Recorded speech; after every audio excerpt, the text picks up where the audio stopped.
तर आता BMC निवडणूक जी आहे ती अत्यंत प्रतिष्ठित आमच्यासाठी आहे आणि आता तुम्ही इथे बांद्र्यामध्ये शूटिंग करून आलेलो आहे बाबा आहे, पण आम्हाला महानगरपालिकेच्या आतमध्ये जायचं आहे आणि या निवडणुकीमध्ये आम्हाला विश्वास आहे मुंबईची जनता ही आमच्यासोबत आहे.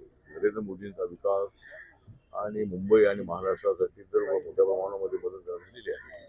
मुंबईचा विकास अत्यंत धूमधडाक्यामध्ये होतो आहे आणि नरेंद्र मोदींचा सबका साथ सबका विकास करणारा आहे.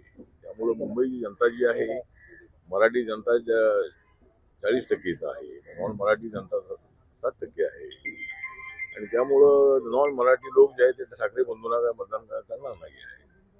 कारण वस्तीतली आमच्यासोबत आहे हिंदू, वस्तीतली आमच्यासोबत आहे हिंदू, मग कसे सत्तेवर जातील ठाकरे बंधू. त्यामुळं या ठिकाणच्या महिला आमच्यासोबत आहेत, या ठिकाणचे सगळे बांधव आमच्यासोबत आहेत. मुंबईची महानगरपालिका जी आहे या ठिकाणी आम्हीच मारणार आहोत बाजी. या निवडणुकीमध्ये महायुतीच मारणार आहे बाजी. कारण देवेंद्र फडणवीस, एकनाथ शिंदे आणि माजी देवेंद्र फडणवीस, एकनाथ शिंदे आणि माझी त्या ठिकाणी येणार आहे सत्ता. त्यामुळं आम्हाला असं वाटतं की मुंबईच्या विकासासाठी झोपडपट्टीचं डेव्हलपमेंट आहे, एअरपोर्ट आहे, त्यानंतर या ठिकाणचं जे क्लस्टर डेव्हलपमेंट आहे, रस्ते आहेत, कोस्टल रोड आहे, अटल सेतू आहे, अशा पद्धतीचे अनेक जे प्रश्न आहे ते प्रश्न आम्ही सोडण्याचा प्रयत्न करणार आहोत. आणि मुंबईमध्ये जे पाणी बसतंय ते पाणी जे आहे ते पाणीचा निचरा करायचा त्याचं प्लॅनिंग आम्ही केलेलं आहे. त्यामुळं माननीय उद्धव ठाकरे हे सत्तेवर होते, पण त्यांना BJPचा पाठिंबा असायचा आणि RPI त्यांना पाठिंबा 2012 पासून होता. त्यामुळं या वेळेला